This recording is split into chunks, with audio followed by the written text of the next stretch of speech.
where do dreams go? At the moment, a lot of mine is still sitting on my bookshelf. I've got a great collection of fairy story books belonging to my mum and my nana. And of course, they're favourites. I grew up on them. And many of my dreams were actually built from them. And of course, I've expanded that. I'm an avid sci-fi, fantasy and historical fiction reader.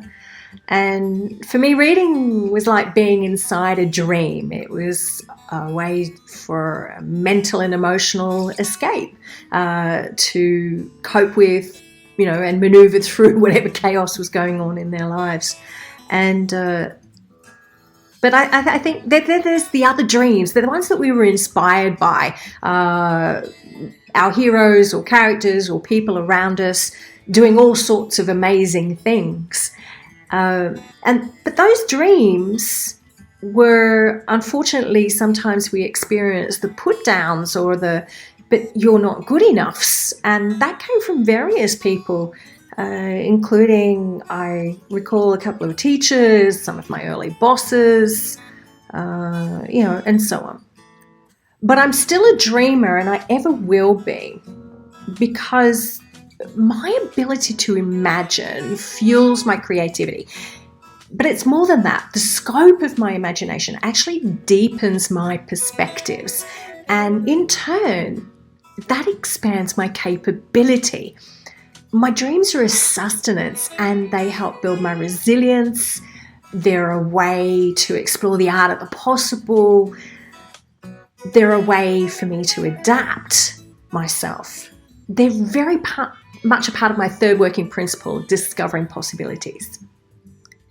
What I think is necessary to understand, especially as a leader, is we often long for that somewhere over the rainbow, that pot of gold at the end of it.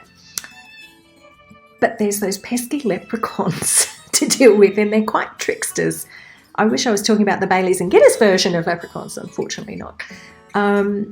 These little fellas play games with us. And you'd think, considering that their, name is associated with the old term Lethbrogan, shoemaker or half shoe, that these guys are supposed to be our perfect companion, keeping our broke souls well healed on our journey to becoming who we want to be and what we want to do.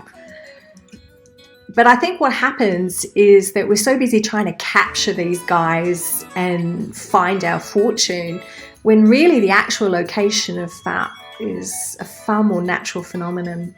It's something that's inside ourselves. It's in our own nature rather than externally. So I think the warning is against the greediness for wanting things to happen so fast that our nature cannot keep up with it.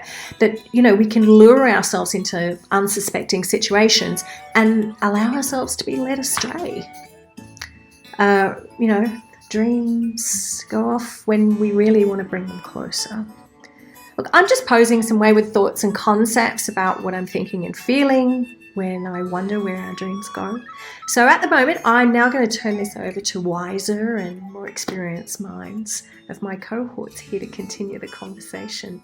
And I'm really looking forward to hearing what you share.